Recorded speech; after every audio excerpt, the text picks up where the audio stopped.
随便吧，怎么说都行。反正这苹果的确是楚楚，橙子是我，这香蕉自然就是韩少君了。这个故事呢也是我写的。有朝一日，等三位先生进入到自己撰写的剧本里，处境也就会跟我一样。这么说来，是少城主创造了我们呐？哎呦，还没有。等我回到花园，一定把少城主的事迹编纂成册，流芳千古。可瓜，可瓜。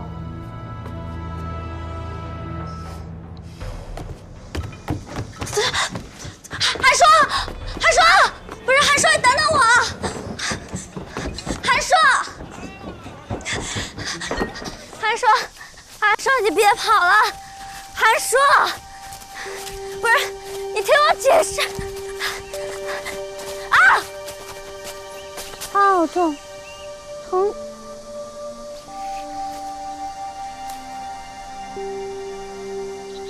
哎。你在马车上说过会一辈子对我好的，这才多久啊，你就反悔了？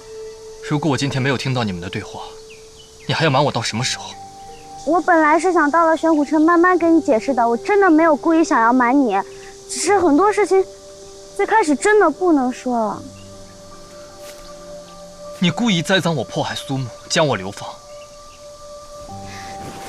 那是因为原来被我写死的人，母亲林七、陆鹏。要不就是中风，要不就是死了。我怕你也会走上我设计的那条路，但是后来母亲醒了，林七也没死，然后我就放心了。我一直想跟你解释的，但是你当时特别恨我，你根本就不想跟我说话。那你要把我推给陈楚楚？当我意识到我自己喜欢你之后，我就没这么做了。我心急你也利用？那我不是偷龙骨治好了你的心急吗？你假造密信，在陈楚楚面前栽赃我，这事儿你不是早就知道了吗？我心急也是你设计的吧？刚刚不是说了吗？我治好了你的心急。你是治好了，那不是因为是你设计的吗？我懒得跟你解释。干嘛？不生我气了？我只是太意外了，但我现在终于明白了，你之前为什么总是骗我。我做的事又总是与你的初衷背道而驰。你为什么与我从小遇到的每个女子都截然不同？我曾怨过你没心没肺，猜不透你到底几分情谊。我不懂你身上的真真假假，可此时我能分辨，你喜欢我是真的，这就足够了。小姐，我终于抓到你了，一个完完整整没有秘密的你。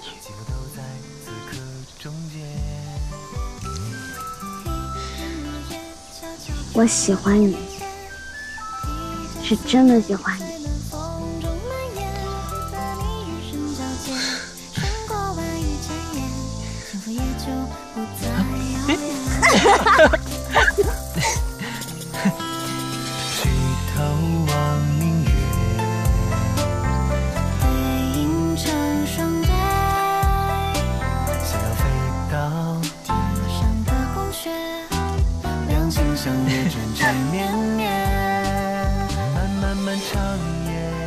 那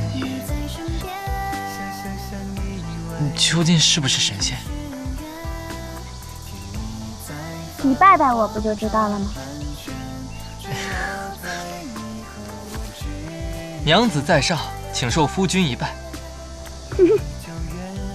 不如趁此良辰美景，你我夫妻二人把前因后果娓娓道来。